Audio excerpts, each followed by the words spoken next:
Bon matin tout le monde, j'espère que vous allez bien. Si vous suivez nos aventures depuis longtemps, vous aviez remarqué qu'il y a une chose qui n'a jamais changé depuis le tout début, quand on a quitté en 2016. Et cette chose, c'est bien sûr notre bon vieux Ford F-150 qu'on avait acheté juste avant notre premier voyage en 2016. Puis là, vous allez remarquer qu'il y a quelque chose de nouveau aujourd'hui. C'est qu'il n'y a plus de boîte de fibres sur le dessus, parce que c'est aujourd'hui enfin qu'on va vous dévoiler notre nouveau camion. On s'en va le chercher drette là.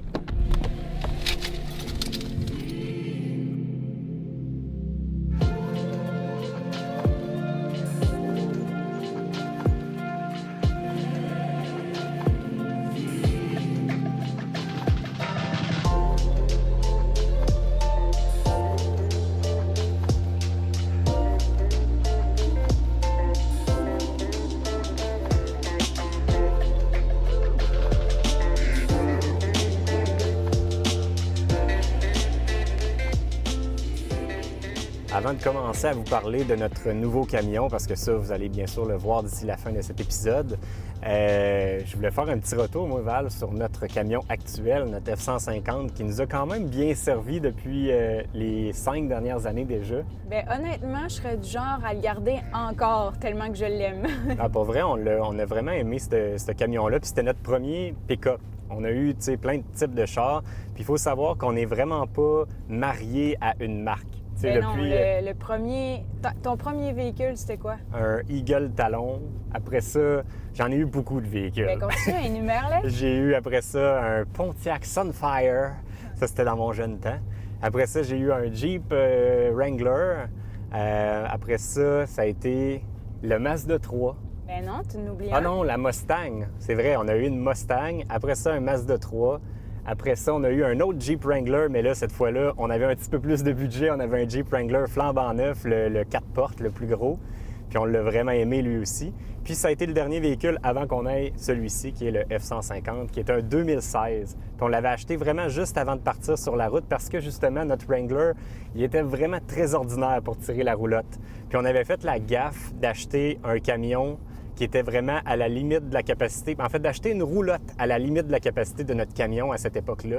On avait une roulotte de 3000 livres à peu près, puis un Wrangler qui peut tirer à peu près 3500 livres. Fait qu'on tirait vraiment à la limite, puis le camion, il avait de la misère. Je sais pas si tu te souviens, on avait de la misère à monter les côtes. On avait besoin du vent dans le dos pour être capable. On prenait juste notre temps. C'est différent. C'est sûr que tu n'as pas la même force que, mettons, ce camion-là quand on l'a eu par la suite pour tirer la Micro Mini, mais tu t'adaptes dans le fond, là. C'était un peu ça, dans le fond, la réflexion derrière le changement. Pourquoi on avait opté pour le F-150 juste avant de partir? Parce que là, on savait qu'on allait être toujours en train de tirer, alors qu'avant ça, notre projet du Jeep Wrangler, c'était vraiment juste de l'utiliser pour un week-end ou deux. Fait que je pense que si jamais c'est votre situation, vous avez une roulotte qui est proche de la limite du poids que votre camion peut tirer ou que votre véhicule peut tirer, je pense que c'est pas la fin du monde si vous ne tirez pas à temps plein, mais du moment où vous faites un grand voyage de 6 mois puis qu'à tous les jours, le véhicule doit être en train de tirer le maximum de son poids, bien c'est clair que ses composantes vont s'user prématurément, ça ne sera pas aussi confortable sur la route, puis il y a peut-être des problèmes qui peuvent vous arriver sur la route. Puis c'est ça qui nous est arrivé par après. Parce qu'on ne savait pas du tout, nous autres, quand on a acheté ce camion-là, on se disait hey, il peut tirer 12 000 livres. On va-tu vraiment un jour tirer proche de 12 000 livres? On pensait vraiment jamais arriver à être proche de ça.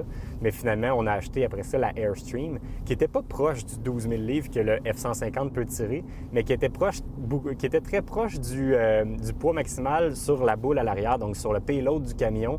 On était vraiment très proche de la limite. On la dépassait pas, mais on était proche de la limite. Puis on a été comme ça on a eu la Airstream pendant quoi, au moins 2 ans? Bien, 2018, là. 2018, 2019 et 2020 qu'on a eu, mettons, une demi-année avant la pandémie. Fait qu'on a eu à peu près 2 ans et demi à peu près avec la Airstream qui, là, on poussait vraiment les limites de notre camion. Puis en plus, on l'a emmené dans des routes assez rudes qui l'ont mis à rude épreuve, du moins quand on était au Mexique surtout. Puis j'ai l'impression que c'est là où on a vraiment donné le coup de grâce à notre camion parce qu'on était proche de la limite de notre poids puis on montait des côtes pas possible avec des inclinaisons de fou comme on n'en retrouve pas nulle part ailleurs en Amérique. Du moins au Canada et aux États-Unis, on n'en avait pas vu des aussi à pic que ça avec notre F-150. Puis j'ai l'impression que c'est là qu'on lui a donné le coup de grâce, surtout à notre transmission qui, elle, a eu très chaud. Puis tu sais, t'as le poids de base de la roulotte, mais on dirait qu'on oublie de compter le poids de, mettons, l'épicerie, tu sais, tout ce qui se trouve dans le garde-manger, dans le frigidaire, ça, c'est vraiment lourd. Nos vêtements, tu sais, on a fait des bacs de vêtements, puis ils étaient pesants, là, très lourds. Puis ça, c'est sans compter tous les outils, tout ce qu'on avait dans la boîte. Fait on avait poussé un petit peu notre luck. Puis si j'ai une recommandation à faire, c'est ça, c'est si vous pensez tirer à tous les jours une grosse charge, essayez d'être vraiment le plus loin possible de la limite de votre camion puis de votre véhicule en général, parce que vous allez assurément user les composantes prématurément. Puis c'est ça qui est arrivé justement avec notre F-150. C'est la transmission qui nous a lâché l'été dernier au retour du Mexique. On était rendu autour de 160 000 kilos, si je me souviens bien, à cette époque-là. Puis une transmission de F-150, c'est supposé durer pas mal plus longtemps que ça, mais la nôtre a rendu l'âme rendu là. Puis c'est clairement un petit peu de notre faute parce qu'on a un peu surutilisé notre camion, même si on était dans les limites puis dans les capacités du camion. Toujours est-il que de le faire à très, très long terme, c'est ça qui l'a vraiment scrappé, on pourrait dire. Ah, on apprend de nos expériences, je pourrais dire. Oui, puis je pense que là, vous allez comprendre, vous allez mieux comprendre le choix de notre prochain camion après toute cette petite discussion-là par rapport aux limites de notre camion, parce que sur le prochain, vous allez voir qu'on sera vraiment pas proche de la limite de ce qu'il peut faire.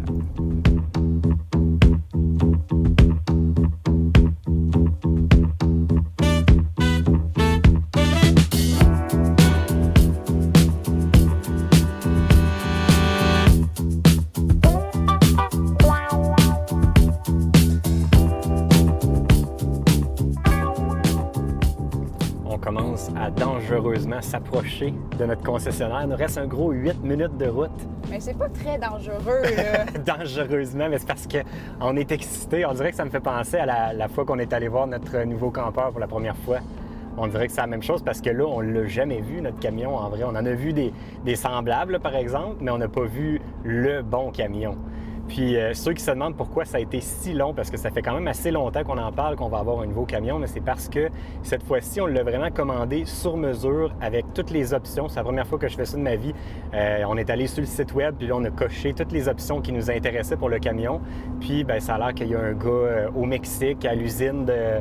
Et je me suis compromis, en tout cas ceux qui savent où ils font les camions au Mexique, peut-être ça va vous donner une idée de c'est quel véhicule. Je ne sais pas si toutes les compagnies ont des usines au Mexique, mais en tout cas, bref, le nôtre a été fait au Mexique. Puis c'est ça, fait qu'on va recevoir vraiment le camion avec toutes exactement les options qu'on a commandées. Puis là, je suis curieux de savoir, toi Val, c'est quoi l'option que tu as le plus hâte d'avoir dans ton nouveau camion? Bien là, ça marche comme pas parce qu'il commence à faire chaud, mais sinon, le volant chauffant, je trouvais ça nice. Parce que oui, il va avoir un volant chauffant.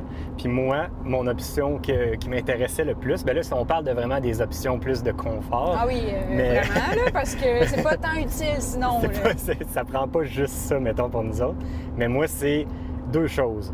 La climatisation et le chauffage deux zones pour nous permettre, Valérie, d'avoir ça chaud comme l'enfer, puis moi, fret comme en plein hiver.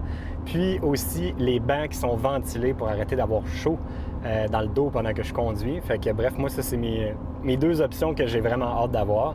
Mais sinon, quand est venu le temps de faire le choix, parce qu'on s'entend qu'il n'y a pas juste le choix des options, mais il y a le choix du camion en tant que tel. Puis quand on regarde dans la catégorie, là, on parle des camions d'1 tonne, donc des 3500 F350, qui sont tous des bons camions. Vous l'avez peut-être vu il y a quelques années, je pense que ça fait quasiment déjà 2 ans qu'on avait fait une vidéo avec notre ami Jules Torque où on testait tous les camions 1500. Puis honnêtement, j'avais été très, très surpris de réaliser à quel point ils sont tous très, très compétitifs. Il n'y a pas de mauvais camions. Autant il y a des gens qui sont vendus à une marque puis qui disent que leur marque, c'est le meilleur puis toutes les autres, c'est de la chenoute. Bien, moi, je suis vraiment pas d'accord avec ça. Je pense que tous les camions, que ce soit les GMC, les Ford, les Ram, peu importe, c'est tous des bons camions, sauf qu'ils ont tous leurs particularités et leurs options qui font qu'ils sont un meilleur choix pour certains puis un moins bon choix pour d'autres. Fait qu'il s'agit de trouver, selon nos besoins, le camion qui répond le plus à nos besoins. Mais là, dans notre cas, pour le nouveau camion, je pense que nos critères ils ont changé avec le temps. Je pense quand on était jeune, notre critère premier qu'on regardait, c'était peut-être le design extérieur de le camion, il flash-tu, il est-tu beau? Bien, le camion, quand on était jeune, on s'entend qu'on n'avait pas de camion. Là. Non, je veux dire, le véhicule en tant que tel, peu importe quel véhicule qu'on magasinait, notre premier point, en tout cas moi, personnellement, mon premier point, c'était il est-tu beau puis il flash-tu? Mais là, maintenant, ce critère-là, il est allé pas mal plus loin dans la liste d'importance. En premier, il y avait tout ce qui est, bien sûr, les capacités pour être capable de traîner notre prochain campeur, mais il y avait aussi la question du confort intérieur, parce qu'il faut savoir que nous, on passe énormément de temps dans notre camion, parce que même si notre Ford F-150 approche des 200 000 kg, reste qu'on a passé pas mal plus de temps que ça dans ce véhicule-là à manger, à attendre, à travailler.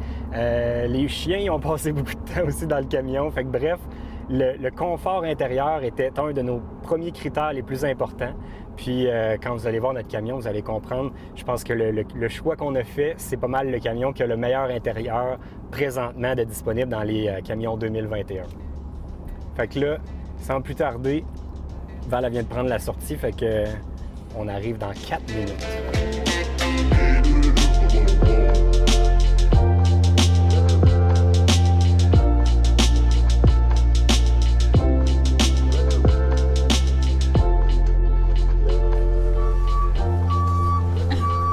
Je sais pas si c'est stagé, on vient juste de se parquer. Puis notre camion, il est là! Oh my God, il est immense! Pendant qu'on était stationné, on n'était même pas encore arrivé, puis Guillaume, le directeur des ventes, il a décidé de venir stationner notre nouveau camion directement à côté de nous. Fait que pour ceux qui ne l'avaient pas déjà déduit quand j'ai parlé de l'usine au Mexique, puis des images avec les logos du concessionnaire, c'est bel et bien un Ram 3500 noir avec le Night Package. Donc il n'y a pas de chrome, tout est noir. Il est vraiment super beau. Puis pour ceux qui n'ont pas vu, il y a une grande boîte de 8 pieds. Fait que ça va être prêt à accueillir notre Lucky Base Camp. Puis honnêtement, je capote. Salut, comment ça va? Salut Vincent, ça va bien toi? Oui. Fait que c'est ça mon nouveau truck. Ouais. C'est beau? Il est beau pas mal, hein? Ah bah ouais.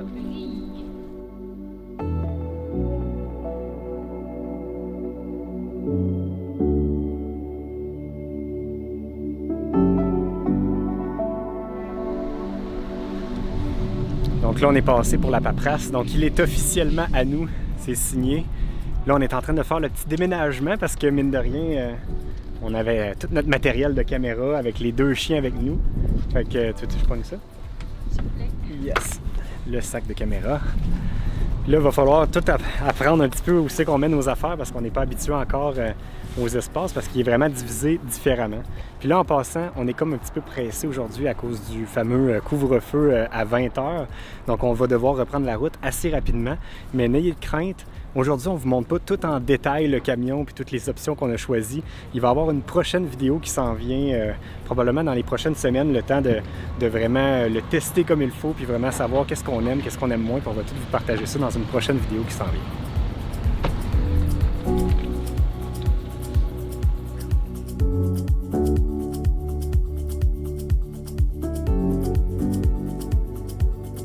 Bon, mais c'est maintenant le moment émotif. Mais pas si émotif que ça parce que on dirait que quand on change puis on laisse le vieux mais on reprend le neuf tout de suite, on dirait que c'est plus excitant que émotif pour le départ. Mais bref, c'est la dernière fois qu'on va voir notre F-150 2016. Fait que il s'en retourne vers d'autres nouvelles aventures. Je pense même qu'ils vont l'envoyer aux États-Unis. Je pense même pas qu'ils le gardent ici. Fait que puis nous autres, ben, on n'a pas le droit d'y aller aux États-Unis. Fait que nous autres, on retourne à la maison. Mais là, je suis bien excité de prendre la route avec ça pour la première fois. Puis surtout, super excité parce que Témis, Chrysler, Ram, Dodge, Jeep, bref, toutes les marques ici. Vincent, qui est le propriétaire de la concession ici, a accepté de nous commanditer pour nos prochaines aventures. Fait que vous allez voir leur logo un petit peu partout. Puis on vous suggère fortement d'encourager les entreprises qui nous aident à poursuivre nos aventures. Fait que bref, merci beaucoup Témis Chrysler pour le bon service. Puis nous autres, ben, on s'en retourne chez nous. C'est moi qui conduis! Pour hey. Là. Juste pour le début, là. Je vais te faire conduire après. OK.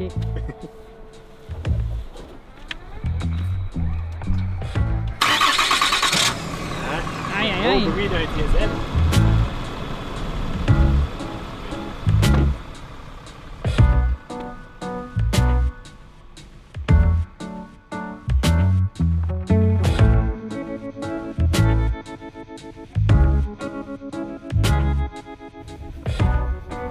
drôle le bruit d'un diesel. Il faut savoir que c'est notre premier camion diesel. Fait que c'est une toute nouvelle expérience qu'on va expérimenter avec ce camion-là. Ça porte plus dur que notre camion, hein? La suspension, on sent que c'est plus raide. On sent qu'elle est neuve, contrairement au Ford qui était pas mal vieille. Faut que t'ailles là. Ah ouais, c'est tout toi. Bien, tu sais, elle est neuve, mais aussi, là, on tombe dans une catégorie de camions avec une suspension vraiment plus raide. Fait que j'ai l'impression qu'on va vraiment plus en avoir le cœur net quand on va avoir le poids dans la boîte de notre, soit du Lucky Basecamp.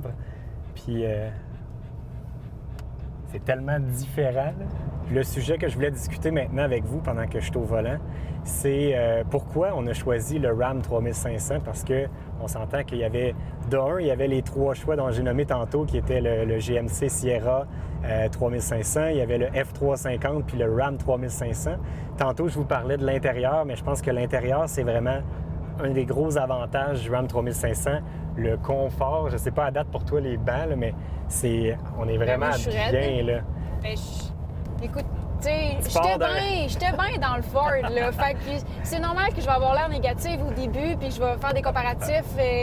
C'est normal. Bien, en tout cas, mais je vais finir par trouver mon confort, là. C'est parce qu'on est tellement pressé que j'ai pas le temps d'apprécier, d'essayer. Là. J'ai même pas trouvé ma position, je me suis juste assis dedans. Bien, en tout cas, quand tu vas avoir trouvé ta position, assurément, c'est le plus luxueux de la gamme, lui qui a l'intérieur le plus intéressant. Nous, on avait été voir, entre autres, le F350 qui, lui, avait encore le même intérieur que notre vieux F150 2016. Aucune nouvelle technologie, il n'avait pas évolué. Puis là, probablement que dans la prochaine génération, ils vont probablement améliorer tout ça. Mais là, pour l'instant, c'était vraiment pas à point. Puis c'était un gros turn-off pour nous autres, le F350. On dirait qu'on l'a quasiment éliminé en partant, juste à cause de l'intérieur qu'on aimait vraiment pas. Puis après ça, bien, il nous restait le choix entre le Ram 3500 puis le GMC 3500. Puis honnêtement, rendu là, le choix était très difficile parce que les deux camions, je les trouvais très beaux. Les deux intérieurs sont très beaux aussi, même si j'avais une petite préférence pour l'intérieur du 3500, puis du Ram 3500. Puis le GMC, son gros avantage, honnêtement, c'était vraiment au niveau de la fiabilité, le moteur Duramax, la transmission Allison qui sont très, très bien reconnus. Mais il faut dire que le moteur Cummins aussi, ou le Cumin pour les intimes, sont quand même des très bons moteurs, très bien reconnus aussi. Fait qu'à ce niveau-là, c'était assez similaire. Fait que là, rendu là, restait à faire le choix difficile entre les deux. Puis finalement, bien, le Ram 3500 va avoir été notre choix. Mais comme je disais tout à l'heure, c'est clair que ça dépend de vos besoins, de vos préférences, parce qu'il n'y a pas de mauvais camions dans cette catégorie-là. C'est tous des bons camions. Puis là, la question qu'on s'était fait poser, puis en fait, quand on avait annoncé qu'on allait changer de véhicule, tout le monde nous demandait « Allez-vous faire le saut pour l'électrique? » Puis ça a été... En fait, on n'a pas eu à hésiter du tout parce que, étant donné qu'on devait changer de camion là pour notre nouveau projet, présentement, il n'y en a pas de nouveau camion électrique. Il y a le Tesla Cybertruck qui va s'en venir peut-être d'ici 1 an ou 2, mais qui n'arrête pas d'être reporté. Nous, on l'a déjà commandé, mais on est loin de l'avoir. Puis il y a le Rivian qui, lui, n'a pas les capacités pour avoir la taille de Lucky Basecamp qu'on a commandé. Puis il n'est pas encore non plus disponible sur le marché. On peut en commander, mais ils sont pas encore... on ne pourrait pas l'avoir tout de suite. Fait que bref, c'était le camion qui nous intéressait, qu'on pouvait avoir tout de suite. Pour ce qui est de l'électrique, bien, on n'y renonce pas à long terme. C'est clair qu'un jour, on va peut-être faire le saut à l'électrique, mais pour l'instant, on a fait le saut au diesel. Là, on est vraiment haut de terre, là. Ça, on le voit, même assis à l'intérieur, comment on est plus haut que le Ford. Même la marche montée, tu sais, t'as la première marche là, qui est électrique, mais on dirait qu'il faut quand même qu'avec cette marche-là, tu fasses un grand pas pour t'asseoir. Puis je pense que c'est les chiens qui ont vraiment remarqué la hauteur de cette marche-là. Snoopy, il se dit, coudonc, j'ai-tu pogné un coup de vieux, là? Je suis plus capable de monter. Il y a eu de la misère. Bien là, avec le genre de deuxième plancher qu'on peut créer, ça, c'est vraiment trop haut pour les chiens. Ben oui.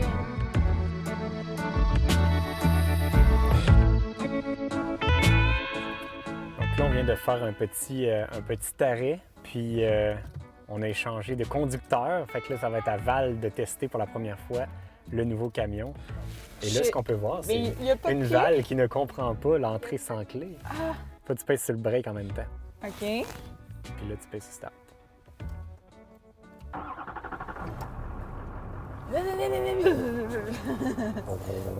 All right. Fait que reculons. Oh! Digne d'un méga camion, je fais bip, bip, bip. Regarde toutes les caméras wow. 360. Hey, on dirait que je suis habituée d'avoir la poignée ici, mais il n'y en a plus. Attention à tous les piétons, Val est là avec sa boîte de 8 pieds. Oh my God! Hey, ça c'est différent là. Oh! Hey, je touche à peine à la pédale pour le gaz. Le diesel. Puis, le gaz diesel. Puis on dirait que ça mord, là. Ça veut y aller, là.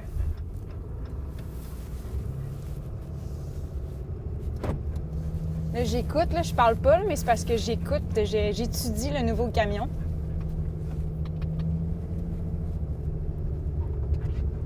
Wow! Quelle différence de conduite pour vrai, là. C'est pas pareil. OK. C'est beaucoup d'adaptation, là. Même les petits miroirs, là, quand on rentre. C'est pas pareil. C'est pas pareil. C'est, tu sais, lui qu'on avait, on avait vraiment 2 gros miroirs, un par-dessus l'autre, qu'il n'y avait aucun angle mort. Là, ici, c'est un miroir médium puis un petit qui est fait sur le long. Mais je pense qu'on peut les flipper, hein? Ouais.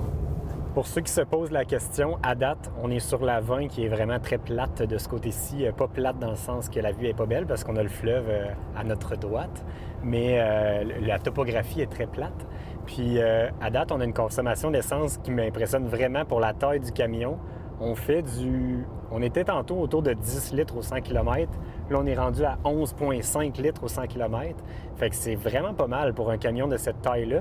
Puis là, il faut dire que là, on est sur du diesel. Puis le diesel, actuellement, coûte moins cher que l'essence normale. Fait que ça risque d'être plus économe. Puis là, c'est ce qu'on a en étant vide, avec aucun poids dans la boîte. Mais en théorie, même en ayant du poids, notre consommation d'essence devrait être très bonne. Fait que, assurément, pour nous, ça va être un côté assez économique de ce côté-là, d'avoir fait le choix du diesel. Mais reste à voir quand on va avoir un poids, puis surtout le fait qu'on va avoir une caravane portée, le fait que ça va prendre un petit peu plus dans le vent, puis nuire un petit peu à l'aérodynamisme, c'est peut-être ça qui risque de changer un petit peu plus notre consommation d'essence, plus que le poids en tant que tel qui va être dans la boîte. Mais bref, ça reste à tester prochainement.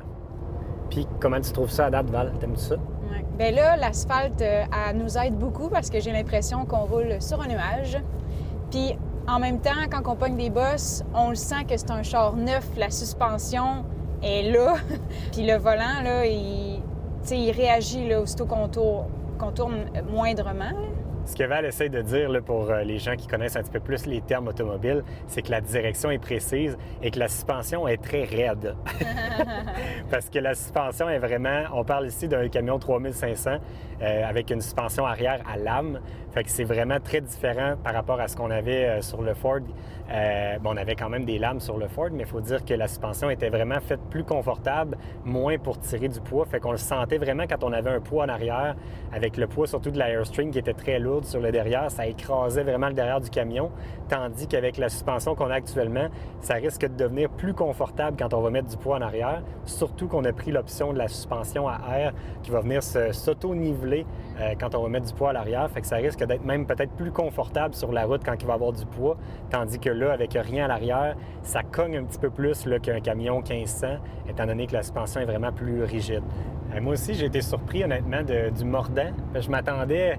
Moi, dans ma tête, un diesel, ça accélérait vraiment très, très lentement. Puis je m'attendais à ce que la réponse du gaz, il y ait un gros lag, une grosse attente avant qu'il y ait de la puissance. Mais finalement, il veut, ce camion-là, quand tu décides que tu pèses dessus, il accélère. Puis on dirait que vu qu'on est encore plus haut de terre par rapport à notre ancien camion, on dirait vraiment que ça paraît pas qu'on va vite. Fait qu'aussitôt qu'on accélère, il faut vraiment être plus attentif parce qu'on se rend pas compte qu'on a pris de la vitesse. Fait que c'est bon et c'est pas bon parce que faut faire vraiment attention pour ne pas pogner de tickets, mais au moins quand on va vite, ben c'est très confortable, c'est silencieux sur la route.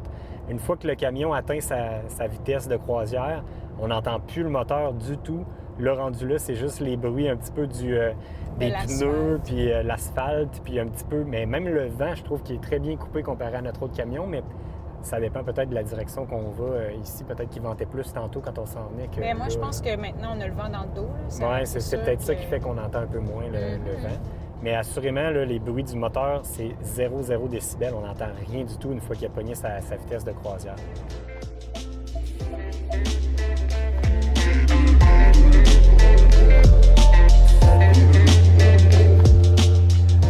Une des affaires sur laquelles ils n'ont pas lésiné, c'est le système de son qui est vraiment incroyable. C'est un Harman Kardon puis un subwoofer en arrière. Monsieur Bond est couché dessus. Non, c'est pas, c'est Snoopy. Il frise. Il est l'autre bord. Tu vois ses poils faire. Je suis pas sûr qu'eux autres ils vont triper bien gros avec notre musique dans le piton. Non. Mais pour vrai, en tout cas, si on décide de mettre de la grosse musique puis d'être sur le party, ça se fait. Ça se fait très bien. Puis là, bien, aujourd'hui, on vient de faire un méga pas vers nos prochaines aventures de Prêt pour la route. On a enfin le camion de nos rêves qu'on attendait depuis octobre dernier. Puis là, ben, j'ai encore de la misère à croire que je suis assise derrière le volant. C'est trop cool. Puis là, je sais qu'on a vraiment passé vite sur les gadgets et les options, mais comme je disais tantôt, on va vraiment prendre le temps dans une journée qu'on n'est pas pressé comme aujourd'hui, puis qu'on ne court pas après le couvre-feu pour essayer d'arriver juste à temps. Mine de rien, avec toute la route, là, on va arriver vraiment flush. Fait que on va prendre le temps, assurément, là, de vraiment tout vous montrer en détail, toutes les options qu'on a choisies, tous les gadgets qu'il y a dans ce camion-là, parce qu'il y en a vraiment. Puis, à mesure qu'on va l'expérimenter puis le tester, bien, vous allez assurément avoir notre avis sur ce qu'on aime, ce qu'on n'aime pas.